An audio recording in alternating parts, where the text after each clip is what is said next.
오늘 우리에게 주신 하나님의 말씀은 로마서 5장 1절에서 11절의 말씀입니다. 신약성경 245면입니다.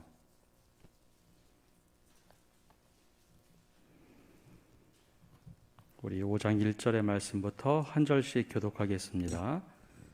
그러므로 우리가 믿음으로 의롭다 하심을 받았으니 우리 주 예수 그리스도로 말미암아 하나님과 화평을 누리자.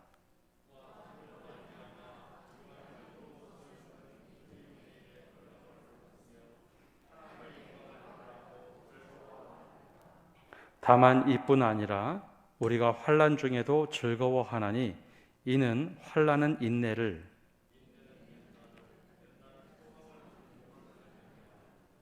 소망이 우리를 부끄럽게 하지 아니함은 우리에게 주신 성령으로 말미암아 하나님의 사랑이 우리 마음에 부은 바 됨이니,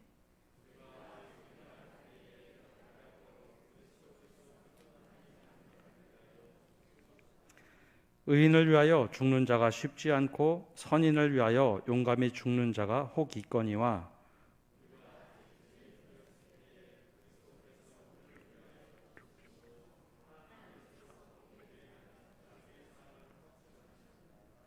그러면 이제 우리가 그의 피로 말미암아 의롭다 하심을 받았으니 더욱 그로 말미암아 진노하심에서 구원을 받을 것이니,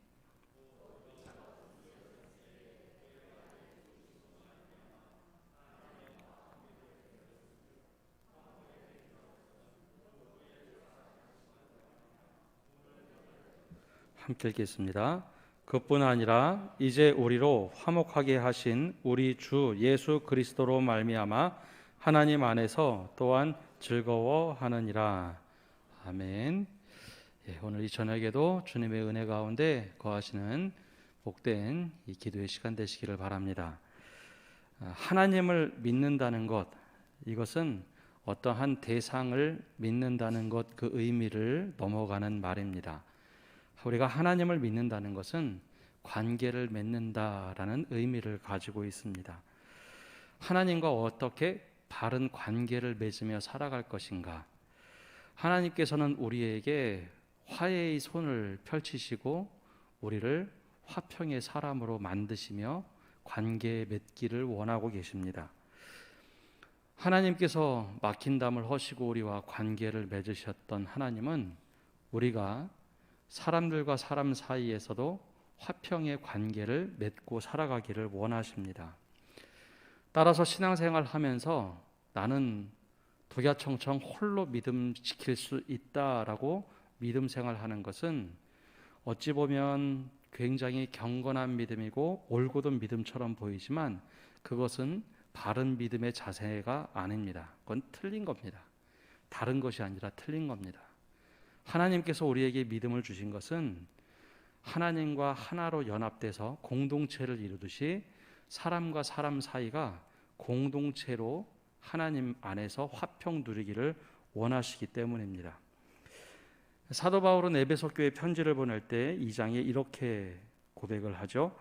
그는 우리의 화평이신지라 둘로 하나를 만드사 원수된 것 곧 중간에 막힌 담을 자기 육체로 하시고 법조문으로 된 계명의 율법을 폐하셨으니 이는 이 둘로 자기 안에서 한 새 사람을 지어 화평하게 하시고 또 십자가로 이 둘을 한 몸으로 하나님과 화목하게 하려 하심이라. 원수된 것을 십자가로 소멸하시고 또 오셔서 먼 데 있는 너희에게 평안을 전하시고 가까운 데 있는 자들에게 평안을 전하셨으니. 즉 하나님의 꿈은 우리가 하나님과 화평을 누리고 사람들 사람 안에서 화평 누리기를 원하시는 분입니다. 물론 현실의 벽이 이 사람에게 이리 치고 저 사람에게 저리 치다 보면 야 우리가 사람을 보고 하나님을 믿나? 우리 믿음의 대상은 하나님이니 하나님만 바라보고 믿자 하는 말이 나오는 것은 물론 현실적인 문제 때문이긴 합니다. 그러나 이것이 맞는 말처럼 들리지만 틀린 이유는 하나님께서 우리를 향해서 막힌 담을 허물으시고 예수님을 보내주셨다는 것, 우리가 그 관계를 맺어가는 것, 이것이 진정한 믿음이고 바른 믿음입니다. 오늘은 그 첫 번째 표현됐던 하나님과 화평을 누리는 삶에 대하여 함께 말씀의 은혜를 나누고자 합니다. 한번 다 같이 옆 사람과 인사하면서 이렇게 고백하겠습니다. 하나님과 화평을 누립시다. 예. 이때 표정이 제일 밝습니다. 다시 반대로 인사해 볼까요? 하나님과 화평을 누립시다. 예. 성경에는 참 많은 비유들이 나오는데요. 하나님과 우리의 관계를 이야기할 때 부모님과 자녀와의 관계로 비유를 들을 수가 있습니다. 물론 다 동일한 것은 아니지만 그래도 그나마 좀 제일 가까운 관계, 신랑과 신부 혹은 부모와 자녀와의 관계입니다. 자녀가 태어나면 먼저 사랑을 베푸는 것은 부모님입니다.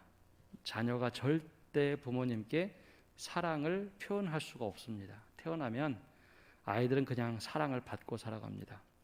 똥을 싸도 오줌을 싸도 어떤 일을 해도 부모의 사랑을 듬뿍 받고 자라게 되어 있습니다. 아이가 짜증을 내는 것, 그것도 성경에 나오는 대로 보면 인간의 본성이 악하기 때문에 하는 표현들일 수 있습니다.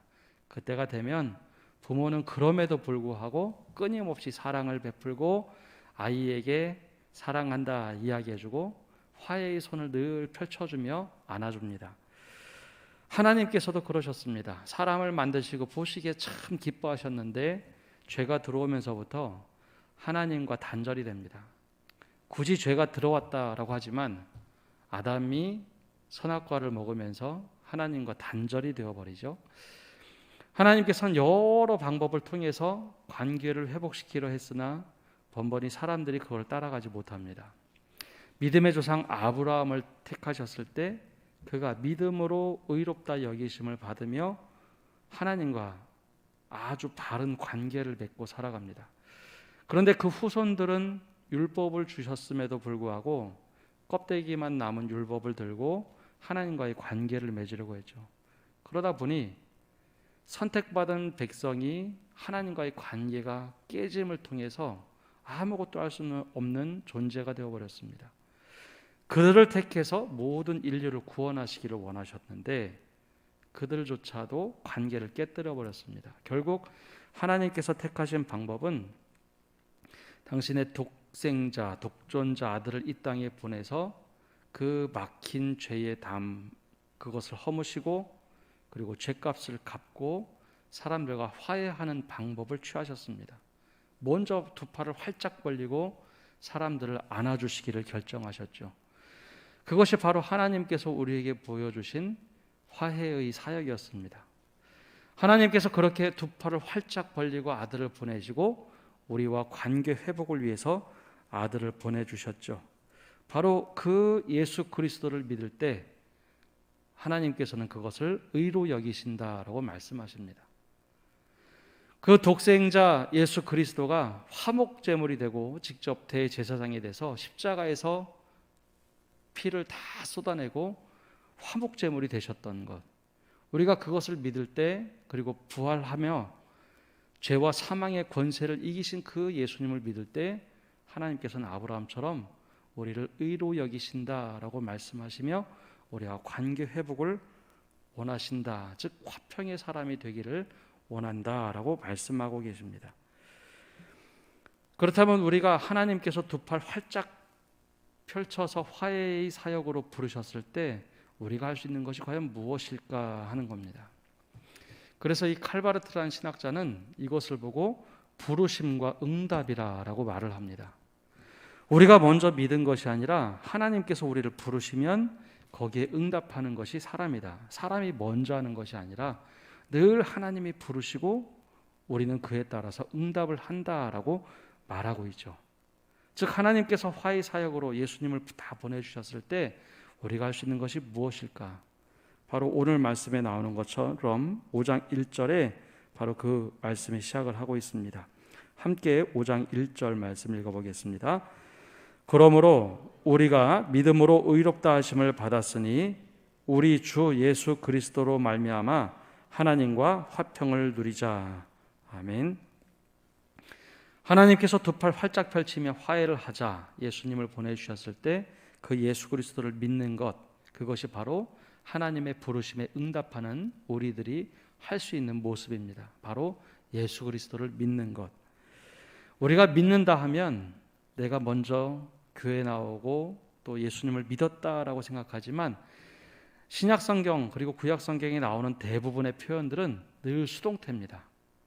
우리로 하여금 믿도록 하셨다라는 거죠. 내가 믿은 것이 아니라 우리가 믿음으로 의롭다 하심을 받았다라고 합니다. 내가 믿음을 통해서 의로워진 것이 아니라 의로워짐을 받았다라는 것이죠. 그런데 여기서 문제가 생깁니다. 믿음하면 또 구원하면 이것을 현재 진행형으로 생각하지 않고 늘 하나의 마침표로 생각하면서 야 이제 다 됐다. 마침으로 우리가 이해를 한다라는 겁니다. 예수님을 믿는다는 것은 현재 진행형으로 계속 돼야 되는데 이거 다 됐다. 구원에만 방점을 찍고 이제 됐다라고 생각한다는 것이죠. 요즘 새벽에 빌립보서 말씀을 보았는데요. 빌립보서가 쓰여지던 시대는 그리스 로마 시대로 요즘에 논란이 되는 올림픽이 있던 시대입니다. 즉 고대 올림픽이 있던 시대인데요. 고대 올림픽에서 가장 중요한 경기는 마라톤입니다. 마라톤에서 우리가 생각을 해보면 혹시 단거리 마라톤이나 좀 중장거리 마라톤 뛰어보신 분들은 아시겠지만요. 마라톤을 신청을 하면 거기서 선수 번호판, 등번호를 줍니다. 그리고 그걸 등에 붙이게 하죠. 마라톤에 신청하면은 반드시 그 등번호를 받아야 선수 자격을 부여를 받습니다. 마치 내가 믿는다고 하면 구원의 표시로서 주는 것과 같은 등번호를 줍니다. 그러면 출발선에 다들 서서 마라톤이 출발하기를 기다립니다. 출발 땅 하는 소리와 함께 사람들이 뛰죠. 근데 이 총소리가 딱 울리자마자 내가 이제 마라톤에 참여했으니 이제 저 총소리와 상관없이 나는 그냥 구경만 하다 집에 가겠다 라고 생각한다면 이 사람은 마라톤 경기에 참여한 사람일까요? 참여하지 않은 사람일까요? 실제로 요즘에 마라톤 단거리 대회를 하다 보면 이런 분들이 정말 많다고 합니다. 신청은 하고 상품만 받으러 가려는 분들. 그래서 요즘 마라톤 대회는 출발하기 전에 절대 상품을 주지 않습니다. 어느 정도 일정 거리 이상 가야지 그곳에서 통과를 해야지 그곳에서 상품을 주곤 합니다. 이 사람은 마라톤에 참여한 사람입니다. 그것과 마찬가지로 구원이라는 것, 믿음이란 것은 그냥 마라톤 경주에 출전했다 그것이 중요한 것이 아닙니다. 구원은 출발한 시점을 말하는 것, 시작을 알려주는 것이지 결승점에 들어온 것을 의미하는 것이 아닙니다. 구원과 믿음은 말 그대로 출발입니다. 경기를 다 마치고 났을 때 비로소 꼬린점에 들어와야지 믿음의 경주를 완수한 것이고 구원에 이르는 것이다 라고 표현을 합니다. 그렇다면 오늘 말씀에 무엇을 원할까요? 마라톤에 참여한 것, 즉 믿음의 경주에 참여한 궁극적인 목적은 오늘 사도 바울이 말하는 것처럼 하나님과 화평을 누리는 삶입니다. 화평을 누리기 위해서 바로 믿는 겁니다. 저는 구원받기 위해 하는데요. 전 천국에 들어가기 위해서인데요. 천국에 들어가는 목적도 구원의 목적도 결국은 하나님과 화해하는 겁니다. 이 땅에서 하나님과 화해하는 삶을 살다가 내가 죽는 날 천국에 들어간다는 것, 하나님 영광 아래 들어가는 것은 하나님과 화해하며 영원히 살아가는 것, 그것을 목적으로 하기에 천국이 의미가 있는 것이지 하나님과 화해되지 않는 천국은 아무런 의미가 없습니다. 하나님과 화해되지 않은 구원이라는 것은 있을 수가 없는 것이죠. 그래서 하나님과 화평을 누리자, 이것의 출발은 오늘 말씀에 나오는 것처럼 바로 믿음에서 출발을 합니다. 그렇다면 하나님과 화평을 누리는 구체적인 삶은 무엇일까라는 것입니다.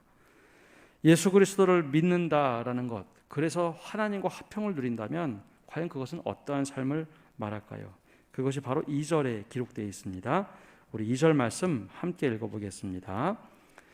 또한 그로 말미암아 우리가 믿음으로 서 있는 이 은혜에 들어감을 얻었으며 하나님의 영광을 바라고 즐거워하느니라.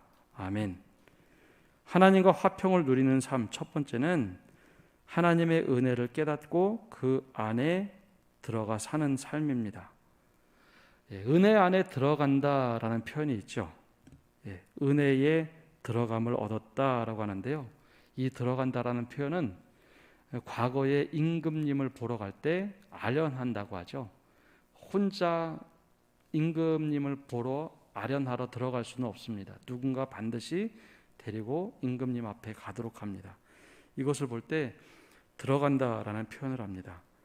그로 말미암아라고 하는 것, 예수 그리스도로 말미암아 우리가 믿음으로 서 있는 이 은혜에 들어간다.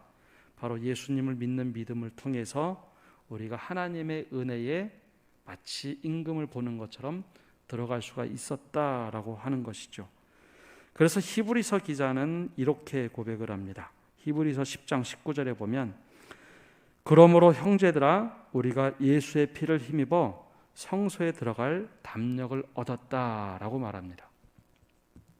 원래 우리 하나님께 그냥 혼자 나가서 예배할 수 있는 사람들이 아닙니다.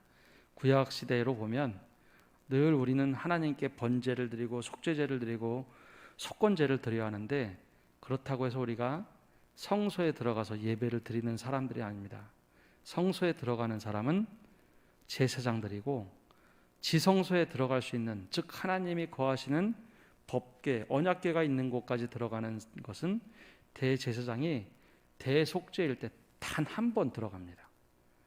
그런데 하나님께서 예수님을 통해서 그 휘장을 확 찢어버렸습니다.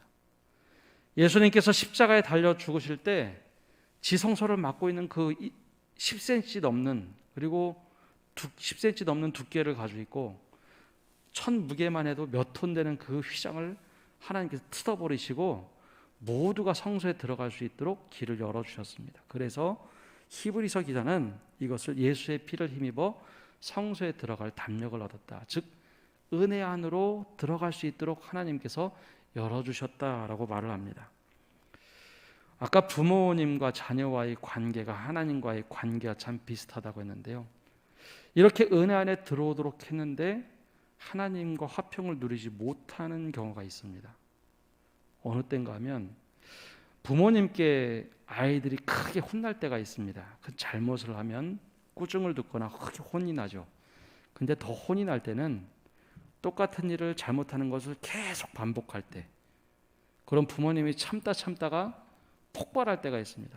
너 그러면 돼? 그러니까 확 폭발을 하고 나면 아이들 마음에는 내가 분명히 이거 잘못한 거 맞긴 한데 너무 화를 내셔서 서운한 마음도 들기도 하지만 때로는 이거 내가 너무 잘못한 거 맞다라고 생각이 되면 부모님께 쉽사리 나가지 못합니다. 이 죄책감이 한번 사로잡히면 부모님 앞에 이렇게 부모님이 아무리 야 다음부터는 잘해야지 엉덩이를 툭툭 두드려줘도 내가 너무 잘못한 게 명백하고 크게 실수했다 혹은 잘못했다라고 생각이 되면 부모님과 평화를 누릴 수가 없는 상태에 이를 때가 있습니다.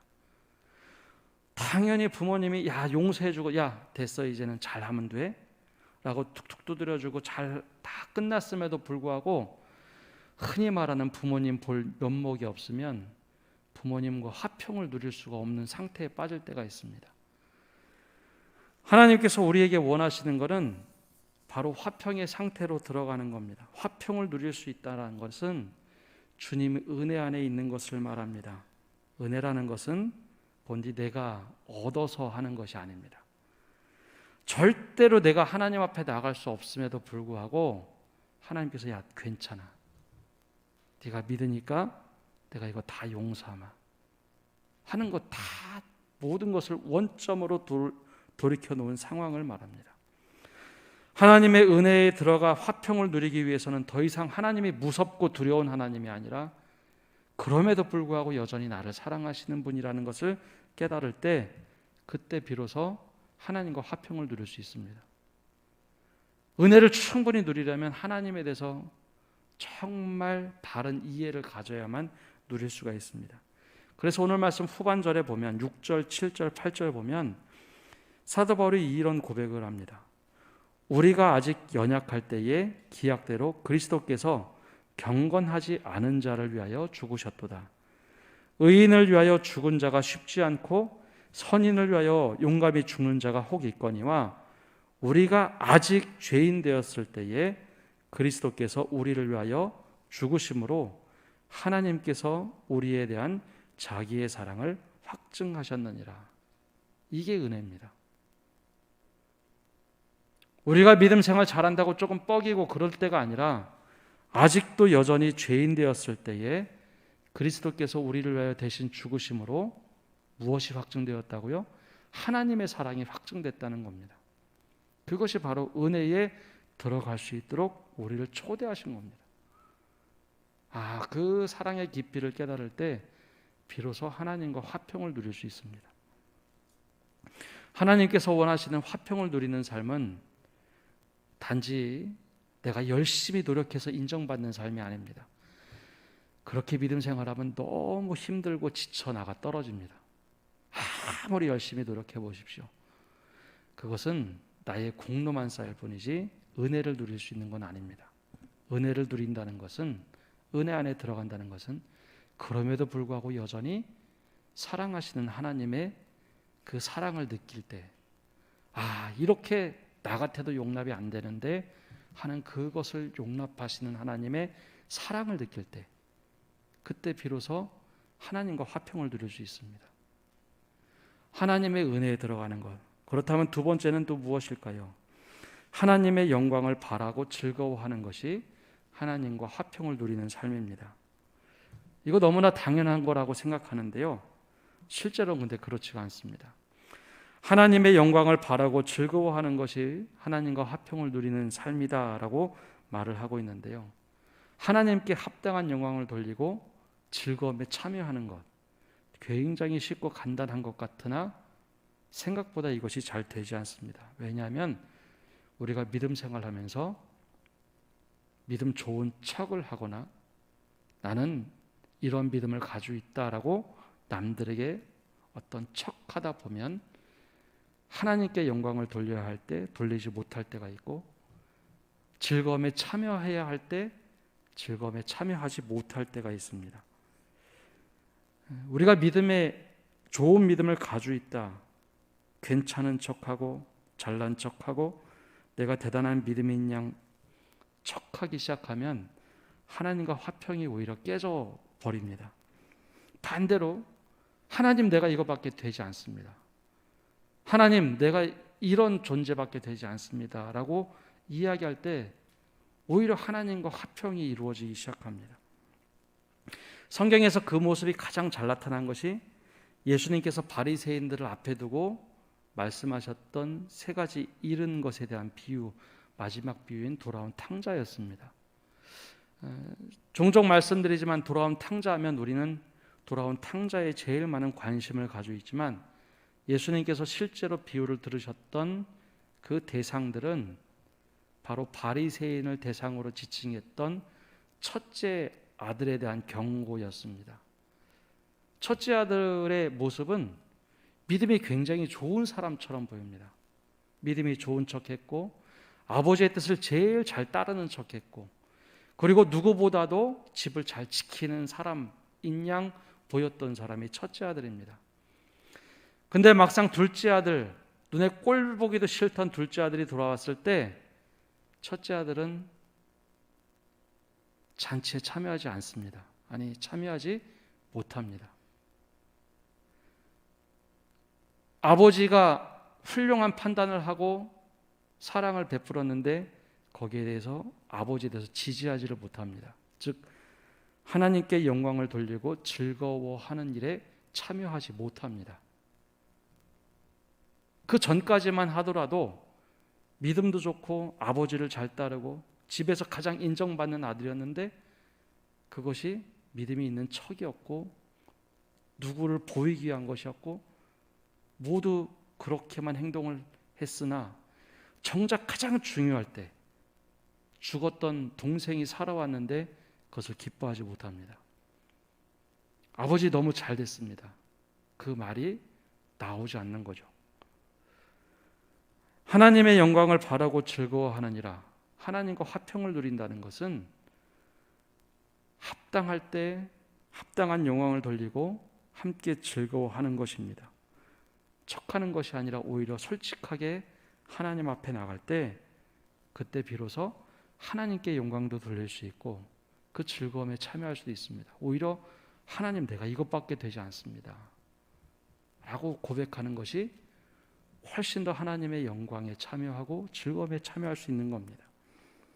척하는 믿음은 결정적인 순간 드러납니다. 문제는 이렇게 하나님과 화평을 누릴 수 있다 고백하고 즐거움에 참여한다라고 고백했는데 우리에게 예상치 못한 일들이 펼쳐질 때가 있는데요. 화평이 완전히 깨어져 버리는 상황, 즉 내가 너무 환난이 심해서 화평은커녕 내 화평도 지킬 수 없다라고 생각될 때입니다. 그 말씀이 바로 오늘 3절부터 4절에 나옵니다. 우리 3절부터 4절까지는 함께 읽어보겠습니다. 3, 4절입니다. 다만 이뿐 아니라 우리가 환난 중에도 즐거워하나니 이는 환난은 인내를, 인내는 연단을, 연단은 소망을 이루는 줄 알미로다. 아멘. 하나님과 화평한 관계를 맺으면 모든 것이 사실 순탄해져야 할 것 같은데 그렇지 않은 경우가 있습니다. 특별히 환난이라는 것이 오면 이것을 해석하는 것이 너무 어렵습니다. 보통 이렇게 해석을 합니다. 내가 믿음 생활 잘못했구나. 내가 하나님께 범죄했구나. 내가 죄지어서 이런 일이 생기는구나 라고 생각하며 스스로에게 채찍을 가하고 잘못됐다라고 이야기를 합니다. 그런데 이런 채찍은 대부분 하나님과의 관계를 회복시키기보다는 하나님과의 관계가 멀어지는 경우가 훨씬 더 많습니다. 나에게 갑자기 찾아온 환난, 물론 내가 잘못해서 그런 경우도 있겠지만 오히려 그것은 사탄이 속삭이는 것이죠. 그 환난이 온다면 내가 정말 부둥켜 안고 하나님과 화평하게 살려고 노력을 했으나 환난이 찾아올 때는 오히려 그렇게 해석하는 것이 아닙니다. 사도 바울이 오늘 고백을 하지 않습니까? 이렇게 해석을 합니다. 다만 이뿐 아니라 우리가 환난 중에도 즐거워하나니, 아까 하나님께 영광을 돌리고 즐거워하는 것처럼 환난 중에도 즐거워할 수 있다라고 말을 합니다. 왜냐하면 그 환난은 우리에게 주시는 특별한 은총이 있기 때문입니다. 즉 환난을 해석하는 방법이 내가 잘못해서 내가 범죄해서가 아니라 오히려 그것을 새롭게 해석하라라는 겁니다. 하나님과 화평의 즐거움을 누릴 수 있다면 고통과 아픔이 왔을 때 그것을 해석해내는 겁니다. 여기서 말하는 환난이란 뜻은 들립시스라는 단어로 해산의 진통만큼 오랫동안 지속되는 아픔을 의미합니다. 환난이 그냥 오는 것이 아니라 해산의 진통처럼 너무너무 견디기 힘든 고통을 말합니다. 당시 실제로 글라디오 황제 때 로마에서 그리스도인들이 쫓겨납니다. 그때 실질적인 최초의 박해가 시작되었다라고 말을 합니다. 근데 아마 이 로마서가 쓰일 때가 이 글라디오 황제 때 쫓겨난 그리스도인들을 볼 때 이미 박해가 시작되었을 때를 산정한 것이 아닌가라는 말을 하죠. 그때 왜 우리가 즐거워할 수 있는가, 그것을 어떻게 해석할 수 있는가, 그 여지를 주는데요. 그 환난 속에서 인내를 하라라고 말합니다. 여기서 인내라는 것은 시험과 어려움이 막 찾아왔을 때 그냥 이것이 지나갈 수 있도록 내가 납작 엎드려 있는 것 이야기하는 것이 아니라 거기에 정면으로 대항해서 맞서 서는 것을 인내라고 표현합니다. 왜 환난이 왔을 때 인내를 하라는가? 그 인내 뒤에 있는 것이 있는데요. 그 환난이 막 왔을 때 그것을 견디고 나가는 순간 연단이 찾아온다는 겁니다. 이 연단이라는 것은 불을 통과해서 불순물이 다 사라지고 온전한 정금처럼 나오는 것을 말할 때 이 연단이란 단어를 사용합니다. 욥이 그런 어려움을 당하지 않았습니까? 욥이 지독한 환난이 있었고 그 속에서 친구들이 와서 막 여러 이야기를 할 때 그가 인내합니다. 그러면서 그가 고백한 것이 있습니다. 욥기 23장에 보면 이렇게 고백을 합니다. 그러나 내가 가는 길을 그가 아시나니 그가 나를 단련하신 후에 내가 순금같이 되어 나오리라. 내가 이 단련 속에서 순금같이 내 불순물이 다 태워지고 순금처럼 나오겠다라고 하는데, 인내는 연단 속에서 정금같이 나오는 것이 있는데 그것이 소망이라는 겁니다. 내가 예수 그리스도를 믿고 정말 하나님과 화평하게 살려고 노력을 하고 믿음 안에 거하고 은혜 가운데 거하고 내가 하나님께 합당한 영광을 돌리겠습니다. 즐거움에 참여하겠습니다. 그렇게 고백을 하며 살아가는데 나에게 갑작스럽게 찾아온 환난 속에서 인내하고 연단을 통해서 하나 순금같이 나오는 것이 있는데 그것이 예수 그리스도에 대한 소망이라는 겁니다. 이것은 다른 불순물, 내가 믿음이라고 생각했던 것들은 다 타버리고 오직 하나가 남는 것, 바로 예수 그리스도의 소망만 남았다라는 고백과 같은 겁니다. 시편 기자도 동일한 말을 하죠. 시편 66편에 보면 이렇게 고백을 합니다. 하나님이여, 주께서 우리를 시험하시되 우리를 단련하시기를 은을 단련함 같이 하셨으며. 내가 환난 속에서 그냥 환난을 나의 죄책감이나 죄 때문에 생겼다라고 생각을 하고 하나님으로부터 멀어지는 벌로 생각한 것이 아니라 그 속에서 인내하고 연단을 통해 소망을 발견하는 믿음으로 바꾸는 것, 이것이 바로 하나님과 평화를 누리는, 화평을 누리는 삶이라는 것이죠. 그래서 은처럼 금처럼 존귀한 믿음, 그것이 바로 예수 그리스도 안에 있는 소망을 발견하는 일입니다. 하나님과 화평하며 살아간다는 것은 단지 나 혼자만 열심히 이렇게 홀로 믿음 갖고 살아가는 것을 의미하지 않습니다. 하나님과 소통하는 겁니다.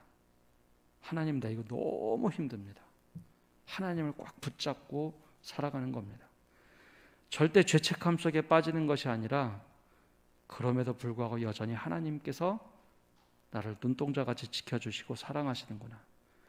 아직도 여전히 죄인이었을 때 하나님께서 예수 그리스도를 주심으로 당신의 사랑을 확증하셨던 것처럼 여전히 나를 사랑하시는구나. 그 고백 속에, 은혜 속에 들어가 있는 겁니다. 그것이 하나님과 화평을 누리는 겁니다.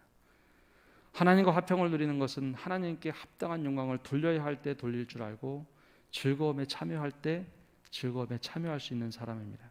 그래야 환난이 올 때 우리가 바르게 해석할 수 있습니다. 이것이 이제는 내가 믿음으로 견딜 수 있는 믿음이 됐구나. 그 속에서 인내와 연단을 통하여 소망을 갖게 하시는구나. 그 소망을 가지고 있어야 하나님과 화평을 누리는 삶이 됩니다. 오늘 이 밤에 하나님께서 우리에게 화평의 선물을 주셨는데 하나님과의 화평뿐만 아니라 그것이 넘어가서 성도들과의 화평으로 이어져가는 모든 성도들의 귀한 삶이 되시기를 간절히 축복합니다. 함께 기도하겠습니다. 하나님, 오늘도 저희가 주님 앞에 나와 기도하며 나갑니다.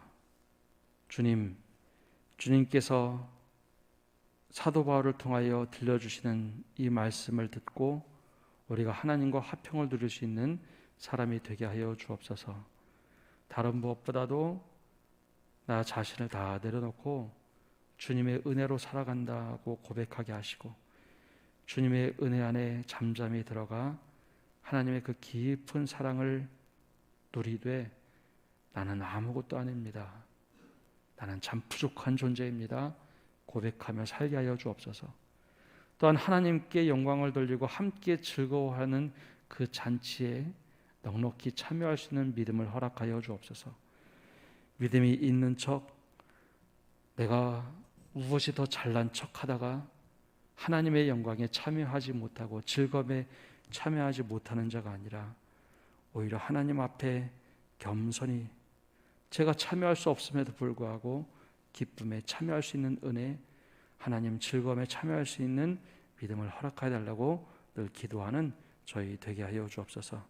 그래야 모든 환난이 찾아왔을 때 환난을 통하여 인내와 연단을 그 속에서 정금과 같은 소망의 믿음을 갖고 살아가게 하여 주옵소서. 이 모든 말씀 예수님의 이름으로 기도합니다. 아멘.